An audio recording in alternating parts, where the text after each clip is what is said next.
Hello दोस्तों, आज की दुनिया में विज्ञान एक ऐसा जरिया है जो वहम होने वाली अजीबोगरीब घटना और रहस्यों से भरे तथ्यों पर एक्सपेरिमेंट करके उन्हें खोजता है। लेकिन इन एक्सपेरिमेंट को पूरा करने में दुनिया के ग्रेट साइंटिस्ट अपनी पूरी मेहनत लगा देते हैं। लेकिन कुछ साइंटिस्ट ऐसे एक्सपेरिमेंट कर देते हैं जो कई बार पूरी दुनिया को हिला कर रख देता है, जिन्हें करने के लिए काफी तेज व सातिर दिमाग की आवश्यकता होती है। ऐसा तेज सातिर दिमाग दुनिया के केवल 2% लोगों के पास ही है। ये लोग रोज रोज नए एक्सपेरिमेंट करने के लिए दुनिया की सारी हदें पार कर देते हैं और कई बार इन्हें लोग पागल भी समझते हैं। तो आइए आज हम आपको कुछ ऐसे ही साइंटिस्ट के बारे में बताएंगे। नंबर 1, अल्बर्ट आइंस्टाइन को जानकर बेहद आश्चर्य होगा कि अल्बर्ट आइंस्टाइन दुनिया के सबसे महान माने जाने वाले साइंटिस्ट में से एक थे। लेकिन बचपन से ही इनके अजीबोगरीब सवाल टीचर को सोचने पर मजबूर कर दिया करते थे, क्योंकि जिज्ञासा से भरे अल्बर्ट आइंस्टाइन हमारे टीचर से कुछ अटपटे सवाल का जवाब पूछते रहते थे, जिसके कारण उनके टीचर उन्हें पागल कहने लगे थे। यहाँ तक कि उनके प्रिंसिपल उन्हें स्कूल से हमेशा के लिए बाहर निकाल दिए थे। लेकिन अल्बर्ट आइंस्टाइन की कड़ी मेहनत और मशक्कत के बाद उन्होंने हमारी जनरल थ्योरी, स्पेस और ब्रह्मांड के बारे में भविष्यवाणी की, जो उस समय के हिसाब से आने वाले समय से काफी आगे थी। नंबर 2, निकोला टेस्ला 10 जुलाई 1856 में जोरदार बिजली की गड़गड़ाहट और तेज बारिश के साथ आसमान में काले बादल छाए हुए थे। एक महान वैज्ञानिक ने इस दुनिया में कदम रखा जिसे आज पूरी दुनिया निकोला टेस्ला के नाम से जानती है। आज दुनिया में डेली लाइफ में यूज होने वाली आदत व वस्तुओं का श्रेय दुनिया के महान वैज्ञानिकों में से एक निकोला टेस्ला को दिया जाता है। निकोला टेस्ला को कॉलेज के दिनों में सट्टा खेलने की लत लग गई थी, जिसके कारण वे अपनी ग्रेजुएशन को पूरी नहीं कर पाए और कॉलेज छोड़ देने के बाद 1878 में उन्होंने अपनी फैमिली से सारे कनेक्शन तोड़ दिए। बाद में उनकी फैमिली को लगा कि ये इस दुनिया में नहीं रहे, लेकिन 1880 में वो यूएस के लिए रवाना हो गए। सन 1882 में इन्होंने थॉमस एडिसन की कंपनी में नौकरी करने का अवसर मिला। टेस्ला ने थॉमस एडिसन से उनकी कंपनी के मोटर जनरेटर की बॉडी में कुछ चेंज लाकर उन्हें और बेहतर बनाने का दावा किया और बाद में इसे इन्होंने रिडिजाइन करके बेहतर कमाल का आकार दे दिया, जो काफी सुरक्षित था। दोस्तों, आज भी दुनिया में टेस्ला द्वारा डिजाइन की गई मोटर का इस्तेमाल किया जा रहा है, लेकिन किसी कारण बस टेस्ला को एडिसन की कंपनी से इस्तीफा देना पड़ा। कड़ी मुशक्कत और कमरतोड़ मेहनत के बाद टेस्ला ने एसी करंट का आविष्कार किया, जिसका पूरा नाम अल्टरनेटिव करंट है। लेकिन थॉमस एडिसन के डीसी करंट के आविष्कार को ज्यादा बेहतर बताते हुए इसकी गलत अफवाह फैलानी लोगों ने शुरू कर दी। लेकिन टेस्ला के द्वारा किए गए एसी करंट के आविष्कार को टेस्ला को इसके प्रति पागलपन ने डीसी करंट से ज्यादा असरदार और पावरफुल साबित कर दिया। टेस्ला ने अपनी जान पर खेलकर एसी करंट का अपनी बॉडी से फ्लो करते हुए 2 बल्ब जलाकर दिखा दिए, जिससे साबित हो गया कि एसी करंट डीसी करंट से ज्यादा पावरफुल है और सुरक्षित भी। Number 3, Hanning Brent. आज के युग में केमिस्ट्री एक ऐसा विषय बन गया है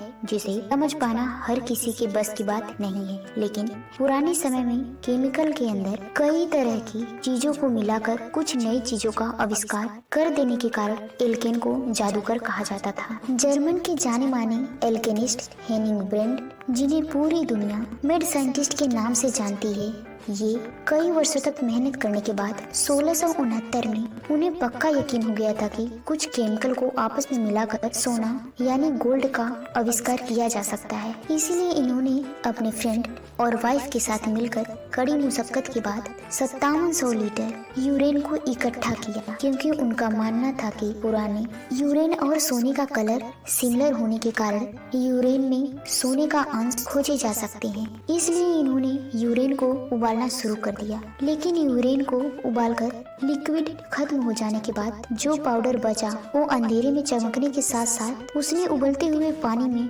ग्लो करने की क्षमता देखी, जिससे हेनिंग ब्रेंट को लगा कि उन्होंने एक ऐसी खोज कर डाली है जिसे एल्केमिस्ट द्वारा बेस मेटल को सोने में बदला जा सकता है। और उनका दावा था कि मनुष्य इसका सेवन करके हमेशा के लिए अमर बन सकता है। लेकिन बता दें कि इन्होंने इस राज को 6 साल तक छुपा कर रखा। लेकिन सबसे मजेदार बात यह है कि यूरेन से निकलने वाला चमकदार पाउडर कुछ और नहीं बल्कि फास्फोरस था, जो कि यूरेन में सबसे अधिक मात्रा में पाया जाता है। नंबर 4, जे रॉबर्ट ओपेनहेमर। जे रॉबर्ट ओपेनहेमर और अल्बर्ट आइंस्टाइन दुनिया में एक दूसरे के सबसे करीबी साइंटिस्ट माने जाते थे, जो ज्यूस ऑर्गन के न्यूक्लियर फिजिशियन थे।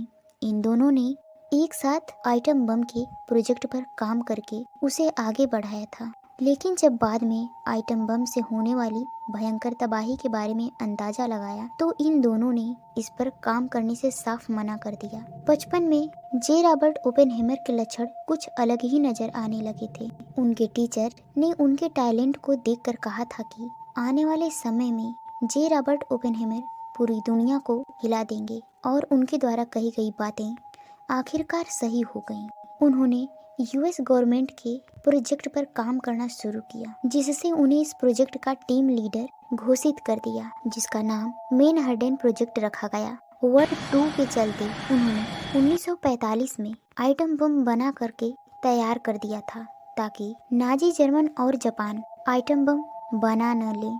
इसलिए उनकी टीम इंजीनियर से मिलकर 16 जुलाई 1945 को मिलकर न्यू मैक्सिको की ट्रिनिटी साइट पर परमाणु बम का परीक्षण किया गया, जिसमें 40,000 फीट तक एक क्लाउडर के साथ तेज चमकदार लाल रोशनी दिखाई दी, जिसे देखकर दुनिया की तबाही का अंदाजा लगाया जा सकता है। इस परीक्षण के 21 दिन बाद 6 अगस्त 1945 यूएस ने जापान के हिरोशिमा में परमाणु बम गिराकर भयंकर तबाही मचा दी, जिसमें 80,000 से ज्यादा लोगों की जान चली गई। इनका कुछ तो किया नहीं जा सकता था। इतना कुछ हो जाने के बाद जापान से आत्मसमर्पण कर दिया। इसके बाद द्वितीय वर्ष 2 यानी वर्ल्ड वार वहीं समाप्त हो गया।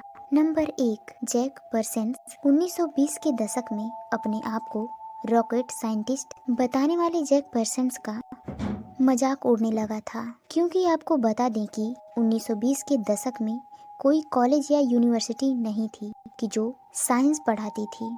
उस जमाने में लोगों का स्पेस में जाने की बात एक सपने की तरह लगती थी, लेकिन जैक परसेंस की कड़ी मेहनत से इसे प्रूफ करके हकीकत में बदल दिया। इन्होंने अपने एक्सपेरिमेंट के दौरान कुछ केमिकल को आपस में मिलाकर, जिनके द्वारा वे रॉकेट फ्यूल जेट इंजन को परफेक्ट करके कामयाब हो गए, जिसके बाद पूरी दुनिया ने चांद पर कदम रखा। जैक परसेंस अपने 4 साथियों समेत इस खतरनाक और जोखिम भरे एक्सपेरिमेंट को अंजाम दिए थे, जिस कारण उन्हें द सुसाइड जैक के नाम से भी जाना जाता था। लेकिन जैक पर्सन की एक हैरान कर देने वाली खास बात ये थी कि ब्लैक मैजिक पर विश्वास करते थे, जिसके कारण वो खुद को एंटी क्राइस्ट बताते थे। लेकिन एक दिन बड़ा धमाका होने के कारण जैक पर्सन्स 17 जुलाई 1952 को हमेशा के लिए इस दुनिया को अलविदा कहकर चले गए।